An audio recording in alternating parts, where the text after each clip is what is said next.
भारत का अपना YouTube launch हो गया है। जी हां, आपने सही सुना। जिस YouTube पर हम अब तक निर्भर थे, जो विदेशी कंपनी सालों से भारत के करोड़ों लोगं से अरबों की कमाई कर रही थी, अब उस पर सीधी चुनौती खड़ी हो चुकी है। और यह कोई पहली बार नहीं है। हाल ही में भारत ने WhatsApp का विकल्प अराताय लॉन्च किया था और अब उसी राह पर चलते हुए भारत ने YouTube का अल्टरनेटिव भी पेश कर दिया है, जिसका नाम है भारत स्ट्रीम। दोस्तों, सोच कर देखिए, अब तक हर मैसेज के लिए हम WhatsApp के भरोसे थे। हर वीडियो, हर बातचीत, हर कॉल, सब कुछ उसी पर। लेकिन भारत ने हाल ही में अराताय लाकर यह साफ कर दिया कि अब विदेशी कंपनियों का वर्चस्व खत्म होगा। अराताय आने के बाद करोड़ों यूजर्स को यह भरोसा मिला कि देशी ऐप भी उतने ही मजबूत हो सकते हैं। और अब उसी भरोसे को आगे बढ़ाते हुए भारत ने YouTube जैसे सबसे बड़े विदेशी प्लेटफॉर्म का विकल्प तैयार किया है। यानी अब तस्वीर साफ है, भारत एक एक करके हर विदेशी एप्लीकेशन का विकल्प बना रहा है। पहले मैसेजिंग, अब वीडियो शेयरिंग, कल को सोशल मीडिया और बाकी सारे प्लेटफॉर्म भी भारतीय हो जाएंगे। यही है डिजिटल आजादी की असली कहानी। भारत स्ट्रीम नाम का यह ऐप सिर्फ एक प्लेटफॉर्म नहीं है, बल्कि विदेशी कंपनियों को भारत से बाहर का रास्ता दिखाने का ऐलान है।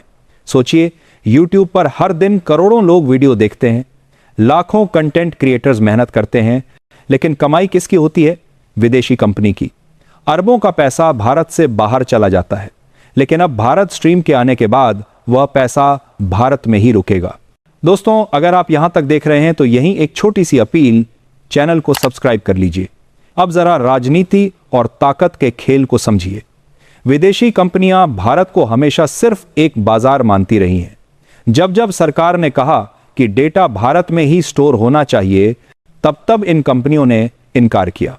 जब जब सरकार ने कहा कि पारदर्शिता चाहिए, तब तब इन कंपनियों ने टाल मटोल की। यहां तक कि कई बार भारत की आवाज को दबाने की कोशिश भी की गई। यह सब बर्दाश्त नहीं किया जा सकता था और इसीलिए भारत ने अराताय और भारत स्ट्रीम जैसे हथियार तैयार किए। भारत स्ट्रीम की सबसे बड़ी खासियत यही होगी कि यह पूरी तरह से भारतीय डेटा पॉलिसी पर चलेगा। इसका मतलब साफ है, ना आपका वीडियो बाहर जाएगा, ना आपका डेटा। और सबसे बड़ी बात, इसका एल्गोरिदम भारतीय सोच के हिसाब से होगा। यानी अगर कोई किसान खेती से जुड़ा वीडियो डालता है तो वो सही लोगों तक पहुंचेगा। अगर कोई स्टूडेंट पढ़ाई का कंटेंट डालता है तो उसे दबाया नहीं जाएगा।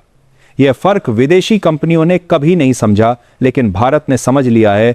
दोस्तों, आप जरा सोचिए, अगर टिकटॉक जैसे बड़े प्लेटफॉर्म को भारत ने एक रात में बैन कर दिया और करोड़ों लोग तुरंत उसके विकल्पों पर शिफ्ट हो गए, तो क्या YouTube और WhatsApp का यही हाल नहीं हो सकता? बिल्कुल हो सकता है। और यही डर आज विदेशी कंपनियों के माथे पर साफ दिख रहा है। अराताय और भारत स्ट्रीम के लॉन्च के बाद अब भारत ये मैसेज दे रहा है कि हम अब सिर्फ उपभोक्ता नहीं हैं, हम निर्माता भी हैं। हम अब सिर्फ बाजार नहीं हैं, बल्कि पावर हाउस हैं। यहां एक और दिलचस्प एंगल है, राजनीति पर इसका असर।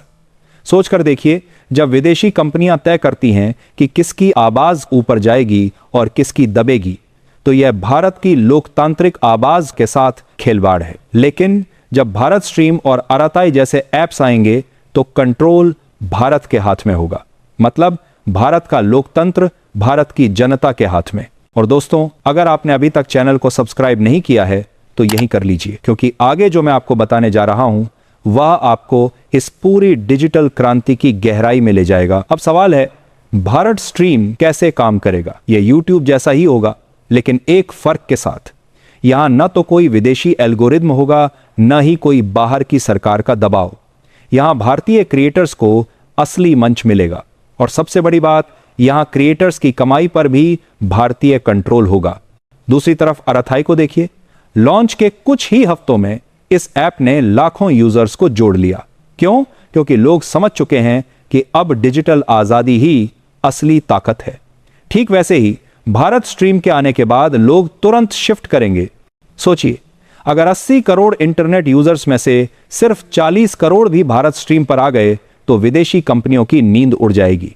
अरबों का राजस्व यही भारत में बचेगा और यही भारत का डिजिटल मास्टर स्ट्रोक है।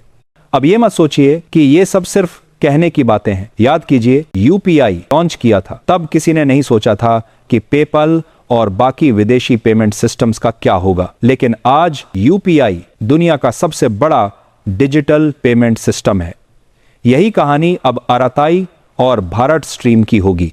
दोस्तों, आखिर में सिर्फ इतना कहना चाहता हूं, जिस तरह अराताई ने व्हाट्सएप को चुनौती दी है, उसी तरह भारत स्ट्रीम अब यूट्यूब को चुनौती देगा। यह ऐप अभी आने वाला है, आया नहीं है, लेकिन जिस दिन यह आपके फोन की स्क्रीन पर होगा, उस दिन विदेशी कंपनियों को समझ आ जाएगा कि भारत अब किसी के भरोसे नहीं है। दोस्तों, अब आपकी बारी है। स्क्रीन पर दिख रहे वीडियो पर क्लिक कीजिए और जुड़ जाइए हमारे अगले बड़े खुलासे से।